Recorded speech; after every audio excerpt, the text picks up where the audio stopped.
Hello students, welcome to my class. Today we are continuing the chapter 13 that is magnetic effect of electric current. So आज का हमारा जो topic है that is magnetic field. So let's start now. Magnetic field है क्या? तो suppose कर लो मेरे पास एक मैग्नेट है, मैंने एक मैग्नेट कंसीडर कर ली और इस मैग्नेट के दो पोल हैं, एक नॉर्थ पोल दूसरा एक साउथ पोल। तो कहते हैं सपोज इस मैग्नेट के पास में कोई एक आयरन का कोई सब्सटेंस ले गया, तो सपोज ये मैग्नेट क्या करेगी, इस आयरन को अट्रैक्ट करेगी। सपोज अगर यहाँ पे लेके गया तो यहाँ पे भी इसको अट्रैक्ट कर रही है, ये यहाँ पे लेके गया फिर से इसको अट्रैक्ट कर रही है, और यहाँ पे लेके गया तो जैसे जैसे स्ट्रेंथ बढ़ा रहा हूं मैं तो यहाँ पे आगे इसका इफेक्ट खत्म हो गया। तो इसका मतलब है इसका इस मैग्नेट का जो इफेक्ट है वो सिर्फ यहाँ तक है।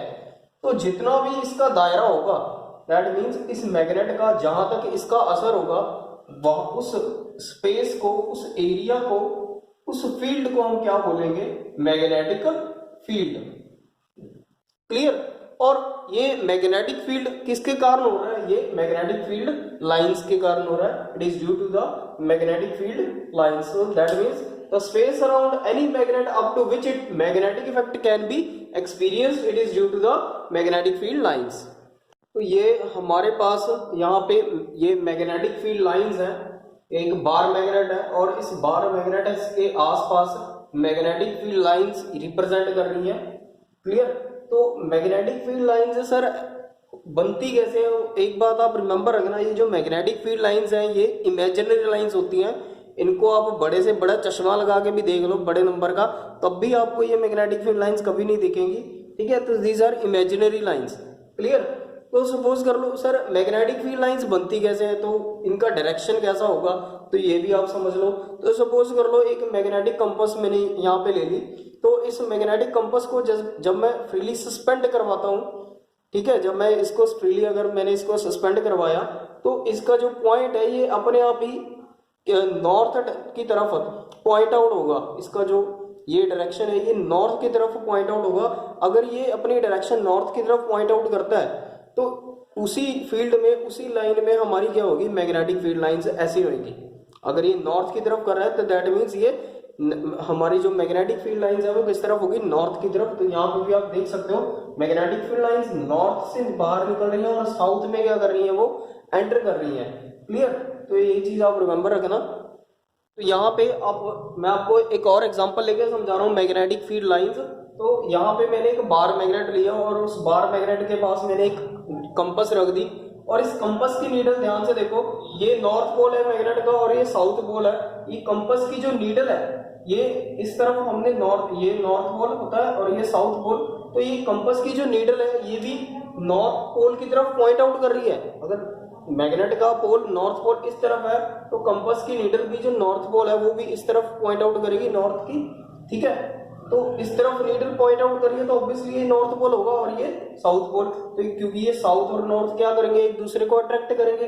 अगर सपोज कर लो मैंने यहाँ पे कंपास रखी है, ठीक है, तो इसका जो इस कंपास का जो नीडल होगा वो किस तरफ पॉइंट आउट करेगा, इस तरफ पॉइंट आउट करेगा। बिकॉज यहाँ पे क्या होगा, साउथ पोल, यहाँ पे क्या होगा, नॉर्थ पोल। बिकॉज ये साउथ और नॉर्थ एक दूसरे को अट्रैक्ट करेंगे और ये नॉर्थ इस तरफ खींचा जाएगा क्योंकि ये और नॉर्थ और साउथ इस तरफ अट्रैक्ट होंगे। तो ऐसे ये नॉर्थ और ये साउथ नॉर्थ एक दूसरे को अट्रैक्ट करेंगे। तो ऐसे ही कंपास की नीडल जो है वो क्या रिप्रेजेंट कर रही है, यहाँ पे मैग्नेटिक फील्ड लाइंस को रिप्रेजेंट कर रही है। तो क्लियर। तो अभी आपको पता चली गया होगा कि जो मैग्नेटिक फील्ड लाइंस है वो कैसी बन रही है, ऐसे इस तरीके से मैग्नेटिक फील्ड लाइंस ऐसे बन रही है। तो नीचे की तरफ भी कुछ ऐसी बनेगी मैग्नेटिक फील्ड लाइंस। ठीक है, तो ये चीज आप रिमेंबर रखना। यहाँ पे मैं आपको एक और चीज बता रहा हूँ कि जो मैग्नेटिक फील्ड लाइंस हैं वो क्या है, मैग्नेटिक फील्ड लाइंस जो है यहाँ पे मैं लिख देता हूँ, जो मैग्नेटिक फील्ड लाइंस है वो क्या है, इमेजिनरी लाइंस है, इमेजिनरी लाइंस। क्लियर। और हमेशा मैग्नेटिक फील्ड लाइंस जो है बाहर की तरफ क्लोज्ड कर्व्ड शेप है, closed curve shape, outside north to south outside closed curve shape, और inside magnetic field south to north हमेशा क्या होगी, स्ट्रेट लाइन होगी। क्लियर, क्योंकि यहां से मैग्नेटिक फील्ड लाइंस बाहर निकल रही है, साउथ में एंटर कर रही है, और साउथ टू नॉर्थ क्या हो रही है, अंदर की तरफ क्या है, वो स्ट्रेट लाइन है। क्लियर, ये कुछ प्रॉपर्टीज है मैग्नेटिक फील्ड लाइंस की। तो अभी मैंने आपको बता ही दी है। वैसे जो मैग्नेटिक फील्ड लाइंस है वो क्या है, इमेजिनरी लाइंस है। और second, north to south magnetic field जो है वो आउटसाइड और क्लोज्ड कर्व शेप बनाती है। और third property, south to north, that mean inside magnetic field क्या होगी, हमेशा स्ट्रेट लाइन होगी। लास्ट जो हमारी फोर्थ प्रॉपर्टी है, कहते हैं जो मैग्नेटिक फील्ड लाइंस है वो कभी इंटरसेक्ट नहीं हो सकती एक दूसरे के साथ। नो टू मैग्नेटिक भी, दो मैग्नेटिक फील्ड लाइंस है जो है वो कभी भी इंटरसेक्ट नहीं होगी। मैग्नेटिक फील्ड लाइंस के नेवर भी इंटरसेक्ट विद ईच अदर, ये बहुत ही इंपॉर्टेंट प्रॉपर्टी है। अब अरे भाई, अरे सर यहाँ भी दो मैग्नेटिक फील्ड लाइंस क्यों नहीं इंटरसेक्ट हो सकती, क्यों, रीजन क्या है उसका? तो चलिए वो भी देख लो आप, रीजन मैं आपको बता देता हूँ। यहाँ पे आप देख लो, सपोज कर लो मैं दो मैग्नेटिक फील्ड लाइंस ले लेता हूँ। एक मैग्नेटिक फील्ड लाइन में ये वाली ले ली इस डायरेक्शन में से, इसको M1 नाम दे देता हूँ, और एक मैग्नेटिक फील्ड लाइन ऐसे। तो दोनों मैग्नेटिक फील्ड लाइन दोनों एक दूसरे को क्या कर रही है, इंटरसेक्ट कर रही है। That is a point of intersection. तो इस पॉइंट को मैं नाम देता हूँ पॉइंट P, जो हमारा पॉइंट ऑफ इंटरसेक्शन है। ठीक है, तो पॉइंट ऑफ इंटरसेक्शन पे अगर मैं दो टेंजेंट ड्रॉ करता हूं, तो टेंजेंट तो आपको पता ही होगा, मैथ्स में पढ़ते ही हो। तो वो टेंजेंट क्या रिप्रेजेंट करेंगी, मैग्नेटिक फील्ड, दो डायरेक्शन रिप्रेजेंट करेंगी इस मैग्नेटिक फील्ड लाइंस के ऊपर। तो इसका मतलब है एक पॉइंट के ऊपर दो डायरेक्शन, वो तो पॉसिबल ही नहीं है, which is not possible. Clear, तो ये देख लो, कहते if two magnetic field lines intersect each other then at the point of intersection we can draw two tangents, so which is not possible, क्योंकि टेंजेंट क्या रिप्रेजेंट करेंगी, वहां पे अलग अलग डायरेक्शन रिप्रेजेंट करेंगी। तो एक पॉइंट के ऊपर दो डायरेक्शन तो कभी पॉसिबल ही नहीं है। तो इसलिए हम कह सकते हैं भी no magnetic field lines can never be intersect with each other. Clear, चलिए अब हम बात करते हैं हमारे आज के जो मेन टॉपिक पे चलते हैं। जो हमारा मेन टॉपिक है इस चैप्टर का, that is magnetic effect of electric current. तो सपोज मैंने यहाँ पे क्या लिया, एक सर्किट ले लिया, ठीक है, और यहाँ पे बैटरी लगाई है, और ये वायर है, कंडक्टर है, दैट मीन्स रेजिस्टेंस वायर मैंने ले ली। ठीक है, और यहाँ पे इस वायर के पास, इस कंडक्टर के पास एक मैग्नेटिक कंपास मैंने लगा दी। तो देखो हुआ क्या यहाँ पे, कहते हैं जब यहाँ से करंट ने फ्लो करना शुरू किया, तो करंट जब यहाँ पे पहुंचा, तो यहाँ पे जो मैग्नेटिक कंपास की नीडल है, तो यहाँ जब करंट यहाँ से गुजरा इस पॉइंट से, तो यहाँ से जब गुजरा, तो यहाँ पे जो कंपास की नीडल है वो डिफ्लेक्ट होना शुरू हो गई, यहाँ से ऐसे डिफ्लेक्ट हुई। तो इसका मतलब ये है भी जो करंट है वो अपने साथ क्या लेके आ रहा है, मैग्नेटिक फील्ड लेके आ रहा है, दैट मीन्स मैग्नेट का इफेक्ट लेके आ रहा है वहां पे। क्लियर, इसका मतलब है इस कंडक्टर के आसपास क्या क्रिएट हो रहा है, क्या फिर कौन सा फील्ड बन रहा है, मैग्नेटिक फील्ड बन रहा है, मैग्नेट का इफेक्ट हो रहा है, और वो कौन लेके आ रहा है, करंट लेके आ रहा है। और इसी फिनोमेना को तो हम कहते हैं that is the magnetic effect of electric current.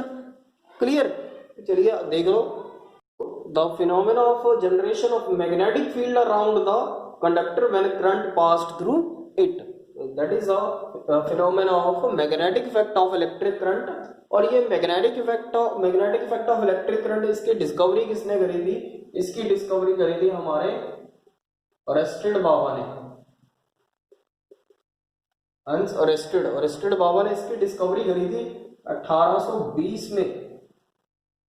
तो क्लियर, तो क्या हुआ भाई, यहाँ पे हमारे जो साइंटिस्ट थे ओरेस्टेड, उनकी क्यूरियोसिटी थोड़ी बढ़ती गई। तो उन्होंने क्या किया, अब वो कहते हैं डायरेक्शन कैसे होगी मैग्नेटिक फील्ड की करंट के अकॉर्डिंग। अब जैसे करंट फ्लो करेगा तो उस वहां पे कंडक्टर के अंदर की जो मैग्नेटिक फील्ड की डायरेक्शन है वो कैसे होगी, वो कैसे हम उसको इमेजिन करेंगे, कैसे हम वहां पे उसको देखेंगे। तो कुछ ऐसा सर्किट उन्होंने बना लिया, और यहाँ पे हमने एक सर्किट ड्रॉ किया है, यहाँ पे बैटरी लगी हुई है, और यहाँ पे हमने एक कार्डबोर्ड की शीट ले ली, ठीक है, और उस कार्डबोर्ड शीट के ऊपर आयरन की फिलिंग कर दी मैंने, ठीक है, और उसके पास यहाँ पे एक मैग्नेटिक कंपास भी लगा दिया। तो जब यहाँ से करंट फ्लो करेगा, तो यहाँ से ऐसे करंट फ्लो कर रहा है, तो जब करंट फ्लो करेगा तो यहाँ पे जो मैग्नेटिक फील्ड, मैग्नेटिक कंपास है जो, वो क्या होगी, यहाँ पे डिफ्लेक्ट होगी। अगर कंपास ऐसी है, नीडल ऐसी है, तो ये ऐसे डिफ्लेक्ट होगी इस तरफ। तो इसका मतलब है जो मैग्नेटिक फील्ड लाइंस है वो ऐसे बन रही हैं, ऐसे। क्लियर? क्योंकि यहाँ पे क्या है, आयरन फीलिंग्स है, तो वो आयरन फीलिंग्स क्या होगी, सारी सर्कुलर फॉर्म में ऐसे रिप्रेजेंट हो जाएंगी कार्डबोर्ड शीट के ऊपर। तो वो क्या रिप्रेजेंट कर रही है, वहां पे मैग्नेटिक फील्ड लाइंस रिप्रेजेंट कर रही हैं। जो आयरन फीलिंग है कार्डबोर्ड शीट के ऊपर, तो वो क्या रिप्रेजेंट कर रही है, मैग्नेटिक फील्ड लाइंस रिप्रेजेंट कर रही हैं। और मैग्नेटिक फील्ड लाइंस कुछ ऐसी होंगी यहाँ पे इस डायरेक्शन में, ठीक है, नॉर्थ टू वेस्ट, इस तरफ कुछ ऐसे, ये ऐसे मैग्नेटिक फील्ड लाइंस ऐसे बन रही हैं। करंट ऐसे जा रहा है ऊपर की तरफ और मैग्नेटिक फील्ड लाइंस ऐसे, ठीक है। तो आप देख ही रहे हो, तो सपोज ये करंट है, ये कंडक्टर है और इसमें करंट ऐसे फ्लो कर रहा है ऊपर की तरफ, और जो मैग्नेटिक फील्ड लाइंस है वो ऐसे है, इस तरीके से ऐसे बन रही है। क्लियर? तो यहाँ पे हमको पता लग गया अभी जो मैग्नेटिक फील्ड लाइंस हैं वो, तो मैं आपको डायरेक्शन भी यहाँ पे बता देता हूँ कि कौन सा डायरेक्शन है। अगर मैं करंट अपवर्ड ऊपर की डायरेक्शन में जा रहा है, इसका मतलब तो जो मैग्नेटिक फील्ड लाइंस हैं वो कौन सी डायरेक्शन रिप्रेजेंट कर रही हैं, यहाँ पे ध्यान से देखो। मैग्नेटिक फील्ड लाइंस कौन सी डायरेक्शन रिप्रेजेंट कर रही हैं, anti clockwise direction, anti clockwise direction, ये देखो एंटी क्लॉकवाइज डायरेक्शन रिप्रेजेंट कर रही है ये। तो इसका मतलब है अगर करंट अपवर्ड डायरेक्शन में जाएगा तो मैग्नेटिक फील्ड लाइंस अब एंटी क्लॉकवाइज रिप्रेजेंट करेगी। अगर करंट डाउनवर्ड डायरेक्शन में नीचे की तरफ फ्लो करेगा तो वहां पे जो मैग्नेटिक फील्ड लाइंस हैं वो क्लॉकवाइज रिप्रेजेंट होंगे, ऐसे नॉर्थ टू ईस्ट। क्लियर? तो इसी एक्सपेरिमेंट को लेके हमारा आगे बना राइट हैंड थंब रूल। तो एक रूल बना दिया गया, that is the right hand thumb rule. तो राइट हैंड थंब रूल देख लो, वो भी क्या है, तो यही चीज वो रिप्रेजेंट कर रहा है अभी जो हमने एक्सपेरिमेंट करा था। तो यहाँ पे देखो ये कंडक्टर है और यहाँ पे मैंने कंडक्टर लिया, उसमें करंट आई फ्लो ऊपर की तरफ फ्लो कर रहा है, यहाँ पे करंट नीचे की तरफ फ्लो कर रहा है। और जब करंट ऊपर की तरफ फ्लो करेगा तो मैग्नेटिक फील्ड लाइंस की डायरेक्शन जो है, मैग्नेटिक फील्ड जो है वो एंटी क्लॉकवाइज डायरेक्शन में होगी कुछ ऐसे। और जब करंट नीचे की तरफ जा रहा है तो यहाँ पे मैग्नेटिक फील्ड की जो डायरेक्शन है वो क्या है, क्लॉकवाइज डायरेक्शन, ठीक है। तो इसी के अकॉर्डिंग सपोज ये मेरे पास एक कंडक्टर है और इस कंडक्टर को मैंने अपने राइट हैंड से ऐसे पकड़ लिया।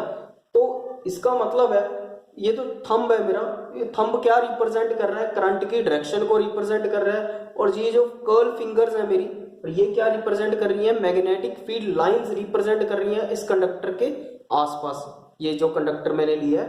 Clear? So this is according to right hand thumb rule. Imagine holding a current carrying straight conductor in your right hand such that thumb gives the direction of current। thumb जो है वो क्या represent कर रहा है, current की direction को represent कर रहा है। And these curl finger will represents the magnetic field lines। Clear? तो यहाँ पे एक चीज आप रिमेंबर रखना, तो यहाँ पे आप जो पॉइंट देख रहे हो ना, ये वाला पॉइंट, इस कंडक्टर के आसपास जो मैग्नेटिक फील्ड लाइंस बन रही हैं, तो ये एक कंसेंट्रिक लूप्स बना रही है, ठीक है। यहाँ पे कंसेंट्रिक लूप्स बन रहे हैं अलग अलग, यहाँ पे भी बन रहा है, यहाँ पे भी बन रहा है। तो ये पॉइंट से, इस पॉइंट से जितना ये वाले सर्कल का रेडियस होगा, दैट मीन्स इस पॉइंट के पास, इस पॉइंट पे मैग्नेटिक फील्ड का इफेक्ट ज्यादा होगा। तो जितने ज्यादा लूप्स बनते जाएंगे उतना ज्यादा मैग्नेटिक फील्ड इफेक्ट कम होता जाएगा, क्योंकि इस पॉइंट पे फील्ड इफेक्ट कम है, इस पॉइंट पे फील्ड इफेक्ट थोड़ा ज्यादा है इसके कंपैरिजन, इस पॉइंट पे फील्ड इफेक्ट ज्यादा है इन दोनों के कंपैरिजन, इस पॉइंट पे फील्ड इफेक्ट ज्यादा है इन दोनों के कंपैरिजन या इन तीनों के कंपैरिजन।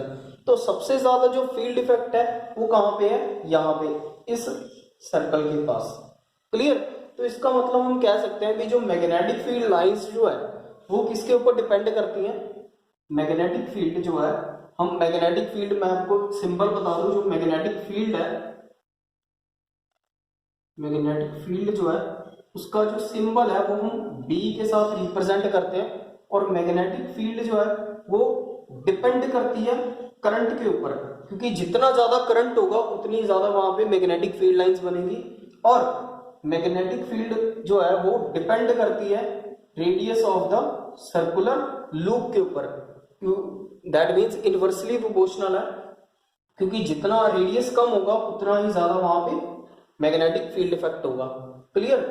तो ये आप फैक्टर्स में इंक्लूड कर सकते हो कि कौन कौन से फैक्टर्स जो है मैग्नेटिक फील्ड के ऊपर डिपेंड करते हैं। क्लियर? एक तो मैग्नेटिक फील्ड करंट के ऊपर डिपेंड करती है, और दूसरा मैग्नेटिक फील्ड जो है वो लूप के रेडियस के इनवर्सली प्रोपोर्शनल होगा। जितना इस कंसेंट्रिक लूप का रेडियस कम होगा उतना ही ज्यादा वहां पे क्या होगा, मैग्नेटिक फील्ड का इफेक्ट।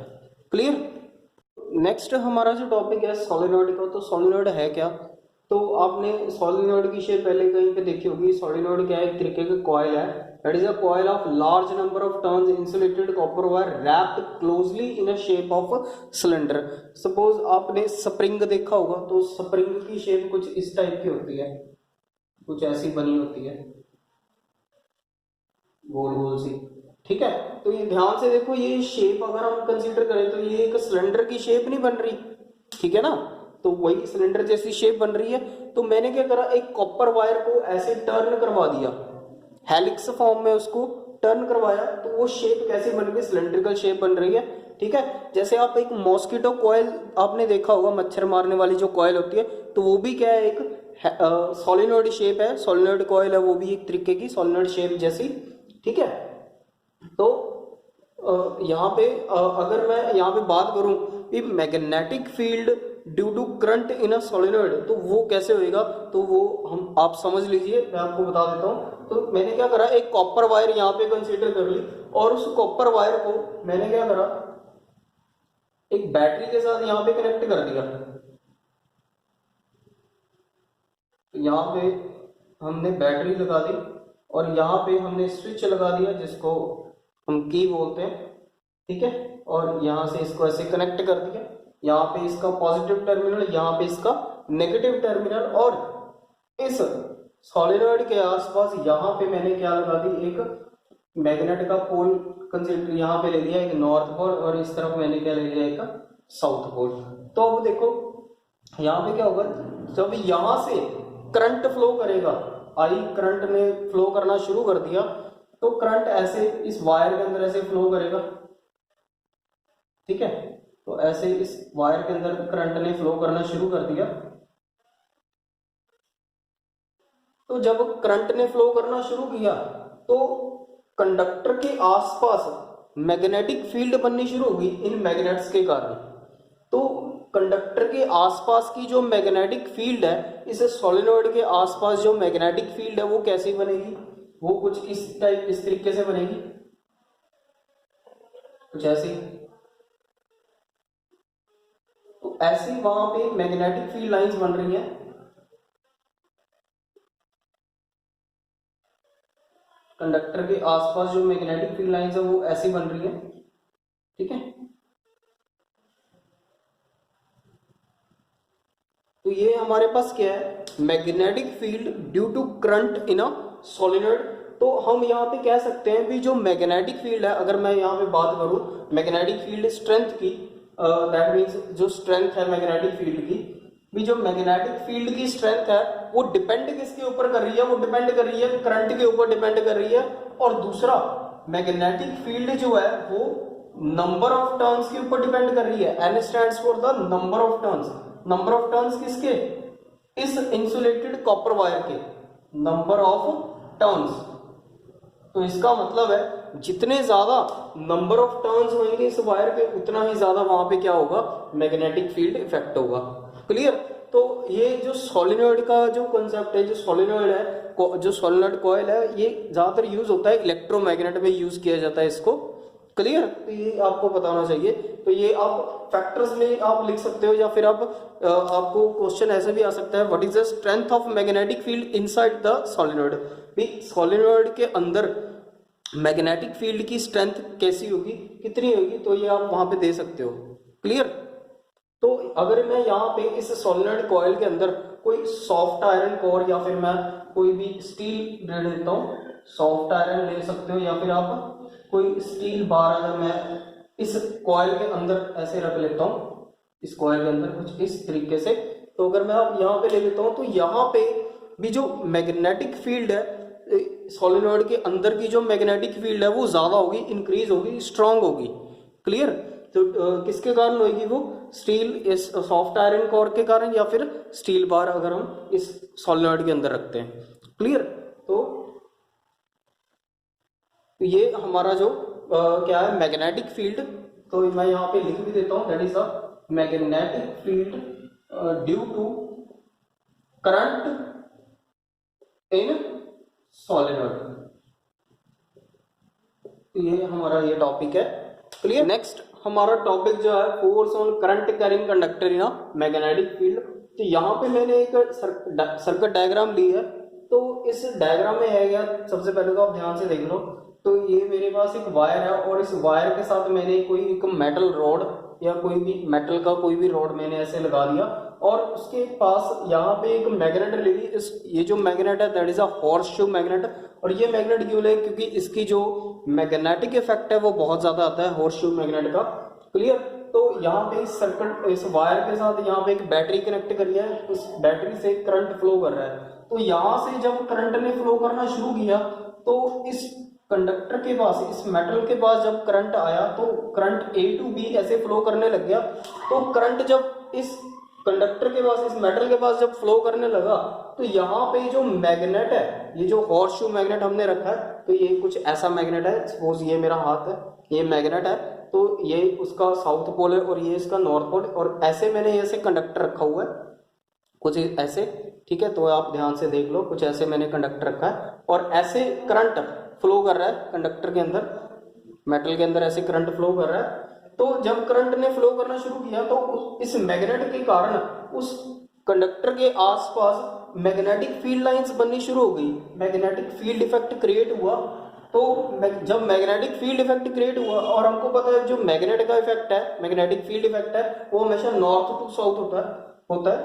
तो यहाँ पे क्या हुआ, ये मैग्नेट ने इस मेटल को अपनी तरफ खींचना शुरू कर दिया, क्योंकि ये क्या करेगा, इसको जब मैग्नेटिक इफेक्ट क्रिएट होगा तो इस मेटल को ये मैग्नेट क्या करेगा, अपनी तरफ अट्रैक्ट करना शुरू कर देगा, क्योंकि फील्ड इफेक्ट क्रिएट हो रहा है, मैग्नेटिक फील्ड इफेक्ट क्रिएट हो रहा है। तो ये इस तरफ ऐसे खींचा चला जाएगा उसकी तरफ, उस मैग्नेट की तरफ, अंदर की तरफ। और जो मैग्नेटिक फील्ड इफेक्ट है वो कैसा होगा, वो ऊपर की तरफ होगा, क्योंकि नॉर्थ टू साउथ होता है, ऊपर की तरफ मैग्नेटिक फील्ड लाइंस बनेगी नॉर्थ टू साउथ। तो ध्यान से देखो, और इसी एक्सपेरिमेंट को लेके यहाँ पे इस एक्सपेरिमेंट के अकॉर्डिंग एक रूल बना और उस रूल का नाम है फ्लेमिंग लेफ्ट हैंड रूल।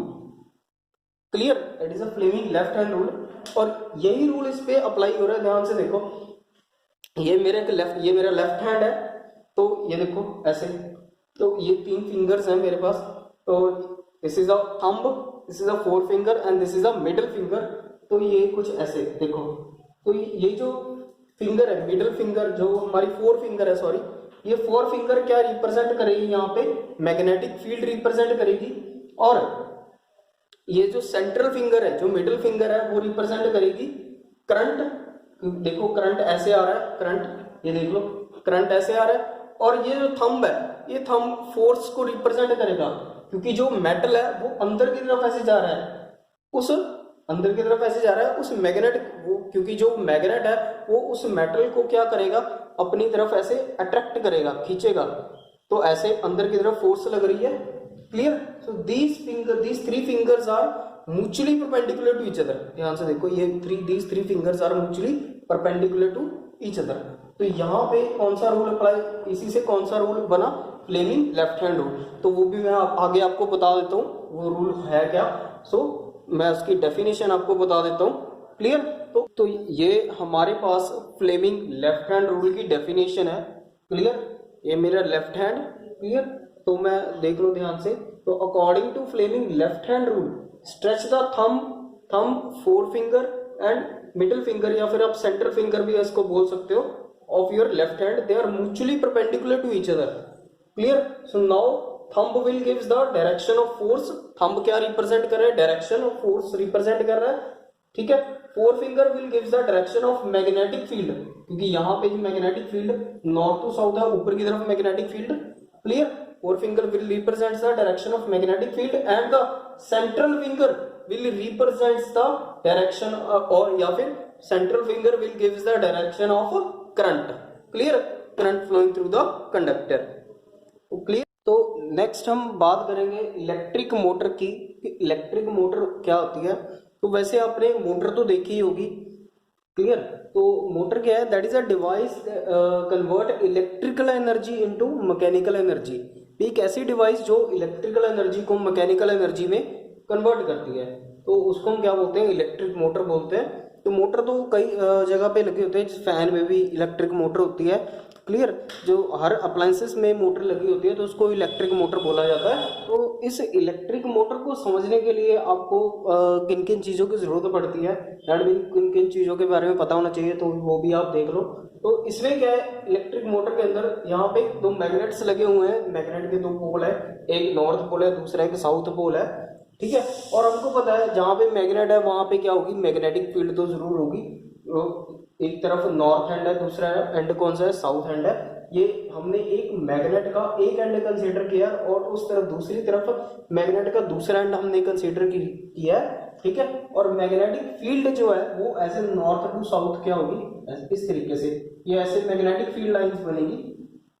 और इस तरीके की मैग्नेटिक फील्ड लाइंस जो है ये यूनिफॉर्म मैग्नेटिक फील्ड लाइंस है, clear. Uniform magnetic field lines का मतलब होता है जो एक ही डायरेक्शन में होती है, क्लियर। तो इस सर्किट में है क्या? सबसे पहले तो आप कंस्ट्रक्शन समझ लो। कंस्ट्रक्शन में दैट मीन्स आप कौन कौन से आप यहाँ पे पार्ट ले रहे हो इसके, ठीक है। एक तो ये हमारे पास एक ABCD आर्मेचर कॉइल बोलते हैं जिसको, कॉइल होती है ना जो रोटेशन करती है कॉइल, जैसे कोई वायर ले लो आप, ठीक है, ऐसे ABCD फॉर्म में, ठीक है। तो उसके बाद दो यहाँ पे रिंग्स लगे हुए हैं जिनको हम स्प्लिट रिंग्स बोलते हैं, that is called R1 and R2 are the split rings. Split ring का मतलब होता है जो बीच में से टूटे हुए होते हैं, उनको स्प्लिट रिंग्स बोला जाता है, क्लियर। और उस रिंग के पास यहाँ पे दो ब्रशेस लगे हुए हैं, ये दांत घिसने वाले ब्रश नहीं है, ये कार्बन ब्रशेस बोलते हैं इनको, ठीक है।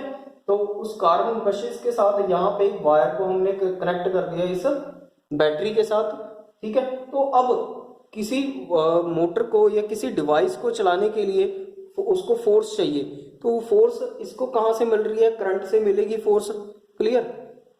तो सपोज कर लो कोई भी ऑब्जेक्ट है, मैंने कोई ऑब्जेक्ट लिया तो उसको मैंने रोटेट करवाना है, तो रोटेट करवाने के लिए इसको फोर्स की जरूरत पड़ेगी, ठीक है। अगर इसको मैं ऐसे रोटेट करा रहा हूँ या फिर ऐसे रोटेट करवा रहा हूँ तो इसको मुझे फोर्स अप्लाई करनी पड़ेगी, और फोर्स दोनों एंड्स पे लगेगी इसके फोर्स दोनों एंड्स पे होनी चाहिए और फोर्स इक्वल होनी चाहिए, इक्वल फोर्स। तो एक एंड यहाँ पे भी फोर्स लगेगी, यहाँ पे भी फोर्स लगेगी, तभी ये रोटेशन हो पाएगी इसकी, ठीक है। मान लो ये एक फोर्स इधर से ऐसे लग रही है, एक फोर्स ऐसे लग रही है, ठीक है। तो इस तरीके की फोर्स को कपलिंग फोर्स बोला जाता है, और coupling force is also called a torque. तो ये आप 11th में पढ़ोगे टॉर्क वाला टॉपिक जो है। तो अभी के लिए मैं आपको बता रहा हूँ कि कुछ इस तरीके की फोर्सेस की हम यहाँ पे बात करेंगे, ठीक है। तो हमने यहाँ पे क्या किया, तो यहां से करंट फ्लो करवाना शुरू कर दिया, क्लियर। तो जब करंट इस कॉइल के अंदर ऐसे फ्लो करना शुरू कर गया, A टू B कॉइल में, A टू B आर्म में करंट फ्लो कर रहा है कुछ ऐसे, ठीक है। तो जब करंट ने फ्लो करना शुरू किया, now according to Fleming left hand rule, हमने अभी पढ़ा था लेफ्ट हैंड रूल के बारे में, ये देखो ये मेरा लेफ्ट हैंड है, तो according to Fleming left hand rule, तो लेफ्ट हैंड रूल के अकॉर्डिंग ही हमें इसको समझना है। इसका जो प्रिंसिपल है वो लेफ्ट हैंड रूल के बेस्ड के ऊपर ही बेस्ड है। तो देखो है क्या लेफ्ट हैंड रूल के अकॉर्डिंग, ये इसका जो वर्किंग है या फिर, ठीक है, इसका जो प्रिंसिपल भी वही है। वर्किंग कैसा है ये इसका देख लो आप। तो जब इसमें करंट फ्लो होगा, तो जहां पे करंट फ्लो होगा वहां पे फोर्स सप्लाई होगी, ठीक है। तो according to Fleming left hand, ये मेरा लेफ्ट हैंड रूल है। तो ये थंब क्या रिप्रेजेंट कर रहा है? फोर्स रिप्रेजेंट कर रहा है। फोर फिंगर क्या रिप्रेजेंट कर रही है? Magnetic field. और सेंट्रल फिंगर क्या रिप्रेजेंट कर रही है? हमारी करंट, क्लियर। तो यहां से देखो ये करंट अंदर की तरफ जा रहा है, तो इसका मतलब ये क्या, इस तरफ तो मैग्नेटिक फील्ड है हमारी, ऐसे north to south magnetic field, ठीक है। और थंब क्या रिप्रेजेंट कर रहा है? फोर्स, ठीक है। हम क्या रिप्रेजेंट कर रहा है, फोर्स रिप्रेजेंट कर रहा है, और ये हमारी मैग्नेटिक फील्ड सेंट्रल फिंगर क्या रिप्रेजेंट कर रही है, करंट रिप्रेजेंट कर रही है। तो करंट कुछ अंदर की तरफ जा रहा है तो ये ऐसे होगा, इस तरीके से, ये देख लो, ठीक है। तो इसका मतलब है जो करंट है वो अंदर की तरफ जा रहा है और मैग्नेटिक फील्ड इस डायरेक्शन में, और फोर्स नीचे की तरफ लग रही है। तो इसका मतलब है आर्म ए बी जो है, इस पे जो फोर्स लगेगी तो ये ऐसे रोटेट करेगा इस तरफ, ये ऐसे इस डायरेक्शन में रोटेट करेगा। तो अगर आर्म ए बी जो है वो ऐसे रोटेट करेगा, तो सपोज ये आर्म ए बी है, ये सपोज कोई नोटबुक मैंने आर्म कंसिडर कर ली, तो ये आर्म ए बी है, तो ये ऐसे इसके ऊपर ऐसे फोर्स लगेगी, ठीक है। अगर ये फोर्स नीचे की तरफ धकेल रहा है इसको, ये आर्म ए बी नीचे की तरफ फोर्स लग रही है, करंट इसको नीचे की तरफ ऐसे धकेल रहा है ऐसे, तो इसका मतलब है ये सी डी जो पोर्शन है, सी डी आर्म जो है, ये वाली सी डी आर्म जो है, ये ऊपर की तरफ ऐसे जाएगी, इस तरफ फोर्स ऐसे लगेगी। तो इसका मतलब सी डी आर्म की तरफ जो फोर्स लगेगी वो ऊपर की तरफ लगेगी, ठीक है। तो ऐसे ही इसमें आर्मेचर कॉइल में ऐसे रोटेशन होती जाएगी। जब रोटेशन होगी तब क्या होगा, ये रिंग्स जो है ये भी साथ में रोटेट करना शुरू कर देंगे, ठीक है। तो R1 जो रिंग है, ये R1 रिंग R2 B2 के पास चला जाएगा, और R2 जो रिंग है ये B1 के पास चला जाएगा। तो ऐसे ही ये प्रोसेस चलता रहेगा, तो ऐसी ही रोटेशन इसमें होती रहेगी। Clear, that is a working of electric motor. तो नेक्स्ट हम बात करेंगे इलेक्ट्रोमैग्नेटिक इंडक्शन की, और इलेक्ट्रोमैग्नेटिक इंडक्शन का जो डिस्कवरी है वो माइकल फैराडे ने करी थी। और इसमें है क्या, जहाँ पे इंड्यूस्ड करंट की प्रोडक्शन हो रही है, और इंड्यूस्ड करंट की प्रोडक्शन किसके कारण हुई है, जहाँ पे मैग्नेटिक फील्ड जो है वो टाइम के साथ साथ क्या होता है, चेंज होता है वहाँ पे। क्लियर, तो when magnetic field changes with the time, ठीक है, तो induced current is produced. Clear, तो इंड्यूस्ड करंट की जहां पे प्रोडक्शन हो रही है, जिस कॉइल के अंदर इंड्यूस्ड करंट प्रोड्यूस हो रहा है, क्लियर, और उस रीजन के अंदर मैग्नेटिक फील्ड जो है वो टाइम के साथ साथ क्या हो रही है, चेंज हो रही है। उस फिनोमेना को हम क्या बोलते हैं, इलेक्ट्रोमैग्नेटिक इंडक्शन। क्लियर, तो यहाँ पे इसको समझने के लिए मैंने कुछ एग्जांपल लिए। तो यहाँ पे मैंने एक कॉइल ले लिया, और उस कॉइल को मैंने एक सॉफ्ट आयरन कोर के ऊपर ऐसे लपेट दिया। तो हम सॉफ्ट आयरन कोर ले रहे हैं, सॉफ्ट आयरन बार भी कह सकते हो, सॉफ्ट आयरन कोर भी कह सकते हो, ठीक है। तो ये क्यों लिया है, क्योंकि इसके कारण स्ट्रॉन्ग मैग्नेटिक फील्ड क्रिएट होता है इसके कारण, तो सॉफ्ट आयरन है, ठीक है। तो जब इस मैग्नेट को गैल्वेनोमीटर यहाँ पे क्यों लिया, क्योंकि गैल्वेनोमीटर जो है वो करंट को डिटेक्ट करता है।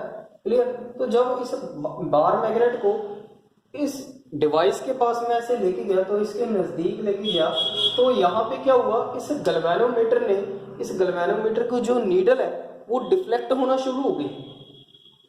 तो यहाँ पे थोड़ा सा लगा मेरे को भी कुछ तो गड़बड़ है।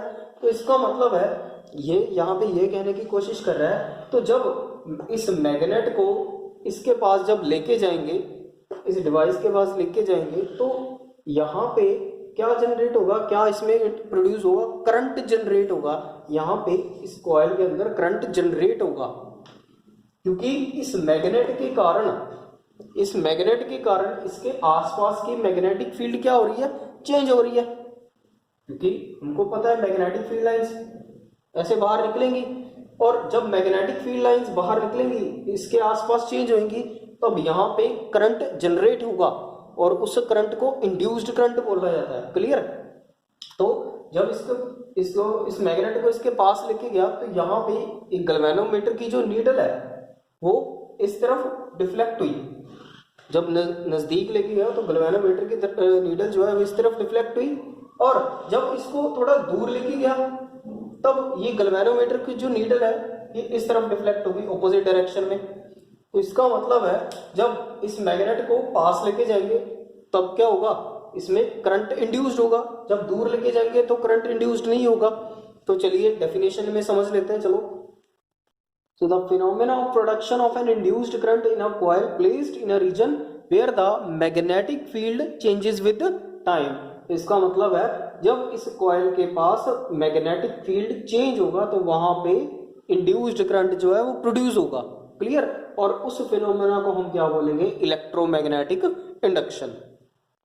इंड्यूस्ड करंट की डायरेक्शन को रिप्रेजेंट करने के लिए एक रूल बनाया गया। दैट मीन्स ये रूल हमने नहीं बनाया, ये साइंटिस्ट लोगों ने बनाया ये रूल। तो एक रूल बनाया गया, उस रूल का नाम है फ्लेमिंग राइट हैंड रूल। तो फ्लेमिंग राइट हैंड रूल में क्या है, ये सब देखो मेरा ये राइट हैंड है, और इस राइट हैंड में जैसे हमने left hand Fleming left hand rule किया था, तो उसी के अकॉर्डिंग है सब कुछ, बस थोड़ा सा फर्क है। जहाँ वहाँ पे हमने जस्ट करंट की बात करी थी, यहाँ पे हम इंड्यूस्ड करंट की बात कर रहे हैं, क्योंकि इंड्यूस्ड का मतलब होता है पैदा होना, जो किसी की हेल्प से जनरेट हुआ। क्लियर, क्योंकि मैग्नेटिक फील्ड के कारण ही इंड्यूस्ड करंट आता है, ठीक है ना। तो इंड्यूस्ड करंट की जनरेट होता है। क्लियर, तो ये मेरा एक राइट हैंड है, तो इस राइट हैंड को आप समझ लो। सो दी लेफ्ट हैंड की तरह दी तीनों फिंगर्स भी they are mutually perpendicular to each other. Clear, तो इसमें भी थंब, जो थंब है अब वो रिप्रेजेंट करेगा मोशन को। Thumb gives the direction of motion. तो अब यहाँ पे हम फोर्स नहीं बोलेंगे, हम यहाँ पे मोशन बोलेंगे। Thumb gives the direction of motion and this four finger, ये फोर फिंगर है और ये सेंट्रल फिंगर इसको बोलते हैं। और ये फोर फिंगर जो है, फोर फिंगर रिप्रेजेंट कर रही है मैग्नेटिक फील्ड को। उसमें भी जो लेफ्ट हैंड रूल था उसमें भी ये मैग्नेटिक फील्ड को रिप्रेजेंट कर रही थी। And central finger gives the direction of induced current. यहाँ पे करंट नहीं बोलना, यहाँ पे इंड्यूस्ड करंट बोलना है। क्लियर, तो ये जो हमारी सेंट्रल फिंगर है gives the direction of current in the conductor. Clear, so एक बार डेफिनेशन की तरफ चलते हैं, देख लीजिए। Stretch the thumb, four finger and central finger of your right hand, they are mutually perpendicular to each other. Now thumb gives the direction of motion। हम motion की बात करेंगे, हमें फोर्स की बात नहीं करेंगे, आपको पहले बता चुका हूं मैं। और four finger gives the direction of magnetic field and the central finger gives the direction of induced current in the conductor. Clear, तो ये यहाँ पे हमारा जो टॉपिक है वो खत्म होता है। क्लियर, तो इसके बाद के जो टॉपिक है वो ड्यू टू कोविड-19 के कारण वो सिलेबस से डिलीट हो चुका है, कट हो चुके हैं सिलेबस से। जैसे कि इलेक्ट्रिक जनरेटर हो गया, उसके बाद के जो टॉपिक है AC DC करंट हो गए। क्लियर, तो ये सारे टॉपिक डिलीट हो चुके हैं, तो वो आपके सिलेबस में नहीं है 2020-21 के सेशन में। ठीक है, ओवरलोडिंग शॉर्ट जो डोमेस्टिक सर्किट में इंक्लूड है ये टॉपिक। ठीक है, तो आई होप आपको ये टॉपिक समझ आ गया होगा। So I hope it will clear to you. Thank you so much.